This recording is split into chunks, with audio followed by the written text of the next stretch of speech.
तो हम बहुत योनियों में बहुत विषयों को भोगते हुए, बहुत लोगों को मनाते हुए अनेक जन्म व्यतीत कर दिए।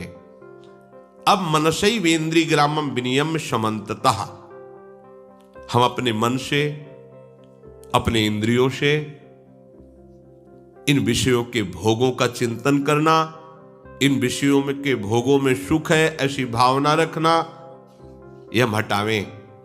अच्छी तरह से इनको साफ कर ले, मन को साफ कर ले, इंद्रियों की गंदगी साफ करें। इनमें नहीं सुख है। हम शब्द स्पर्श रूप रस गंध के भोक्ता ना बन करके हम प्रसाद के भोक्ता बने। अपने प्रभु की लीलाओं के शब्द सुने, प्रभु के नाम कीर्तन के शब्द सुने, प्रभु के रूप देखने की इच्छा करें, प्रभु के प्रसादी और प्रभु के श्रीअंग सुगंध के लिए हमारी नासिका लालायित रहे, हमारी त्वगेंद्री उनके स्पर्श के लिए लालायित रहे। हम केवल अपने प्रभु के, हम अपनी इंद्रियों की गंदगी ये साफ करें जो इंद्रियां बार बार गंदे विषयों की तरफ जा रहे हैं। और इसकी सफाई के लिए समर्थ है नाम। नाम, निरंतर नाम, भूलिए मत, घाटा मत कीजिए। ये परम धन है, सच्चिदानंदमय। त्रिकाल में भी, महाप्रलय में इस नाम का नाश नहीं होता। ये सुरक्षित रहेगा, आप जहां भी होगे आपके पास रहेगा, ये आपकी सुरक्षा करेगा, आपको सुख प्रदान करेगा। ये आपका बल है, ये नाम ही बल है। वो बड़े अभागी हैं जो इस बल को न रखकर और बल को रखते हैं। अपबल, तपबल और बाहुबल, चौथो बल है दाम। सूर किशोर कृपाते सब बल, हारे को हरि नाम, ये है सब बल। पर जो इधर से हार गया है जगत की तरफ से, थक गए प्रभु, मेरे नेत्र, मेरे हाथ, मेरे पैर, मेरी बुद्धि, मेरा बल सबने साथ छोड़ दिया, तब ये नाम का बल पकड़ा जाता है।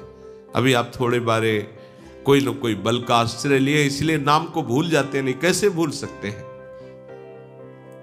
महाबल नाम है, तत्काल रक्षा करता है, सर्व सामर्थ्यशाली है। अपने लोग इतनी महामहिम नाम की महिमा सुनकर के भी प्रीति नहीं कर पा रहे। दुर्भाग्य नहीं तो और क्या है। नाम को छोड़कर और कुछ बोलते हैं, और कुछ सोचते हैं, और कुछ चिंतन करते हैं, राग द्वेष का चिंतन करते हैं, भोगों का चिंतन करते हैं। अभी मूढ़ता छोड़ नहीं पा रही। हमारी बुद्धि इस मूढ़ता को नहीं छोड़ पा रही। तो भगवान कह रहे छोड़ो। शनैः शनैः रूपर में बुद्धिया धृति गृहीतया आत्मसंस्थं मनः कृत्वा न किंचिदपि चिंतयेत्, न किंचिदपि चिंतयेत्। किंचित मात्र और कुछ चिंतन न होने पावे, ऐसा अभ्यास करो। शनैः शनैः रूपर में बुद्धिया धृति गृहीतया। श्री भगवान कह रहे बुद्धि में ऐसा धैर्य रखो, धीरे धीरे इन विषयों को छोड़ते चले जाओ, इनसे उपराम होते चले जाओ। एकमात्र अपने आराध्य देव युगल सरकार में सम्यक रूप से बुद्धि की स्थापना कर दो। धीरे धीरे विषय छोड़ने की बात कही गई। एकदम उकताया हुआ हाथ छोड़ा, 10 दिन बाद फिर उसी में गिर गए, ऐसा नहीं। क्रम से धीरे धीरे जितना पैर आगे बढ़ाओ, फिर पीछे मत हटाओ। जो छूटा उसे दोबारा सेवन मत करो। वो हमारा जीवन नहीं है। उसके बिना हमारा जीवन चल जाएगा, लेकिन प्रभु के बिना हमारा जीवन नहीं चलेगा। संसारी आदमी का जीवन प्रभु के बिना चल रहा है, ऐसा अनुभव में आता है उसको। रुपया नहीं तो जीवन नहीं, रिश्ते नाते सने संबंधी नहीं तो हमारा जीवन नहीं, भोग सामग्री नहीं तो जीवन नहीं। तो फिर क्या आत्महत्या कर ले? यही हो रहा है। लेकिन वास्तविक बात है, प्रभु नहीं तो हमारा जीवन नहीं, उन्हीं से हमारा जीवन। जब ये समझ जाओगे तो ये बात नहीं आएगी कि मैं अपने शरीर को नष्ट कर दूं। आपका हृदय किसी भी परिस्थिति, किसी भी समस्या में हो, आनंदित रहेगा, क्योंकि आपके जीवन धन आपके साथ है। और वो जीवन धन कौन है? जो अनंत ब्रह्मांडों के स्वामी। तो कमी क्या? फिर क्या कमी? फिर उदासता कैसी रहेगी?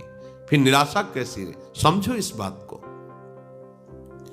बुद्धिया धृत ग्रहीतया, उपासक जब साधना करता है, उपासना करता है, तो उसको काम क्रोध की ऐसी चोट लगती कि घबराता है, उकताहट पैदा होती है, जल्दी भगवत साक्षात्कार हो जाए, झंझट खत्म हो।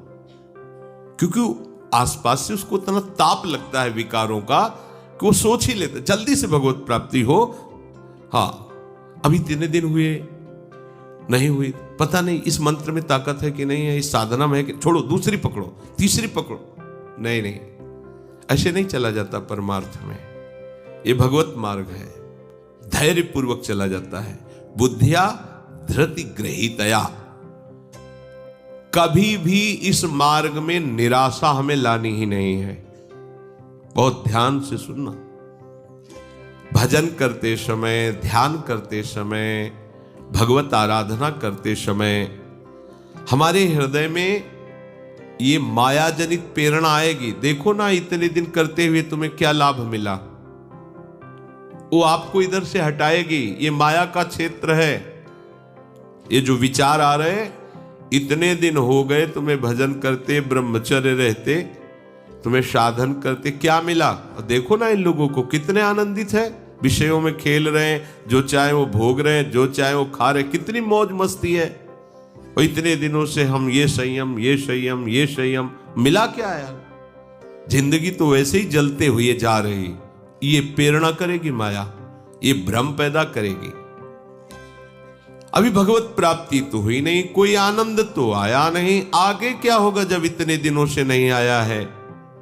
इस बात को लेकर साधक को माया अपने में आकर्षित करती है। देखो, उधर नहीं मिला ना, इधर तुरंत देंगे, ये भोग लो, ये देख लो, ये सूंघ लो, ये खा लो, ये पी लो। और साधक भूल कर बैठता है। जो असावधान साधक है वो चख लेता है, फिर जो जहर चढ़ता है वासना का, फिर उपासना में प्रवेश ही नहीं हो पाता। साधक को सावधान रहना है कि हम भजन का अभ्यास जो कर रहे हैं यही सिद्धि है। बार बार वही बात समझाई जा रही। आपको उकताने की जरूरत नहीं, घबराहट नहीं, निराशा नहीं, उकताना नहीं है, धैर्य रखना है। बिल्कुल साधन में सफलता नहीं मिल रही, बहुत समय तक सफलता नहीं मिल रही, अर्थात कोई दैवी संपत्ति नहीं दिखाई दे रही, कोई भगवद आनंद नहीं लग रहा, फिर भी सत्य है नाम, सत्य है धाम, सत्य है भगवत मार्ग, चुपचाप चलते रहो। तुम्हारे अशुभों का नाश हो रहा है, तुम्हें पता नहीं चल रहा है।